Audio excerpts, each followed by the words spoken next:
67 पेक्षा जास्त म्हणजे एव्हरेज 300 mm पर्यंत पाऊस पडलेला आहे आणि त्यामुळे मोठ्या प्रमाणावर काही रेल्वेच्या ट्रॅकवर देखील पाणी आलं. चुनाभट्टी सायन त्या भागामध्ये देखील पाणी साचलं आणि त्यामुळे रेल्वे सेवा देखील अफेक्टेड झाली. परंतु रेल्वे आणि BMC आणि स्टेट डिझास्टर या सर्वांनी मिळून जवळपास रेल्वेचे 200 पंप सुरू आहेत आणि BMCचे 481 पंप सुरू आहेत आणि ते पंप जे आहेत आणि त्याच्यामुळे पाणी जे साचलेलं आहे ते पाणी आपण तात्काळ त्याचा निचरा करण्याचं काम हे पंप करतायत. आणि म्हणून हिंदमाता गांधी मार्केट या ठिकाणी बघितलं आपण मिलन सबवेमध्ये पण पाणी तिथे साचलं नाही कारण ते पंपाने ताबडतोब काम केलं.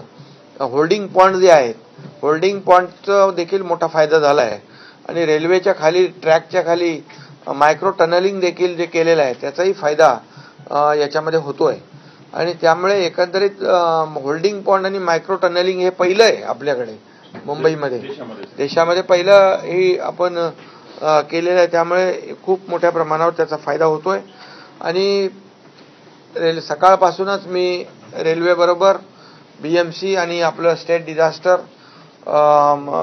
आपल्या मुख्य सचिव मॅडम यांच्या संपर्कात होतो की यामध्ये कुठल्या ट्रेन्स थांबलेल्या आहेत. तर मग हळूहळू सेंट्रल आणि हार्बर पण आता सुरू झाली. हार्बर बी सुरू व्हा. तर ही जी काही थोडं स्लो होतं परंतु आता पाण्याचा निचरा झाल्यामुळे रेल्वे सेवा देखील सुरळीत होती आहे आणि त्याचबरोबर त्यासाठी आम्ही BST आणि STला देखील सूचना केल्या होत्या की ज्या ज्या ठिकाणी आवश्यक आहे त्या ठिकाणी आपली ही सेवा देखील देण्याची गरज आहे त्या ठिकाणी तुम्ही तात्काळ ती सेवा देखील द्या. आणि त्याप्रमाणे एकंदरीत आत्ता आपण पाहिलं तर आपलं राज्याचं जे डिझास्टर कंट्रोल रूम आहे तिथेही मी जाऊन आलो. तिथून देखील आपल्या पूर्ण राज्याचा आढावा घेतला. जे कोस्टल डिस्ट्रिक्ट आहेत ते आपले रायगडपासून सिंधुदुर्गापर्यंत तिथे आता ऑरेंज अलर्ट आहे. जळगावमध्ये पण ऑरेंज अलर्ट आहे आणि पालघरमध्ये आहे आणि इतर ठिकाणी पाऊस पडतोय परंतु तिथे अशी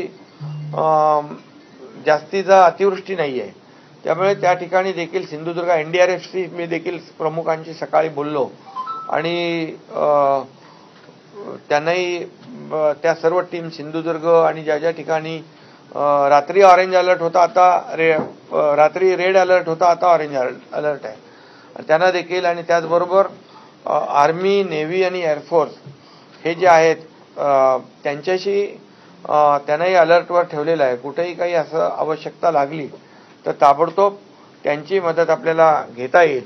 आणि म्हणून आज मुंबईचा जर आढावा घेतला तर मुंबईमध्ये जवळपास 5000 स्पॉट आयडेंटिफाय केलेत. 5000 स्पॉट आपण इथून मॉनिटर करू शकतो आणि ते आपण इथून पाहू शकतो.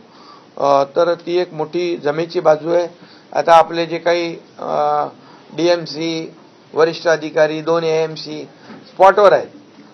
आता हे सगळं झाल्यानंतर स्वतः आयुक्त आणि इतरही अधिकारी स्पॉटवरच जातील जेणेकरून आपल्याला तात्काळ ज्या ठिकाणी आवश्यक जे काही निर्णय घ्यायचे आहेत ते निर्णय आपल्याला घेता येतील. आणि त्यामुळे मला वाटतं आज रेल्वे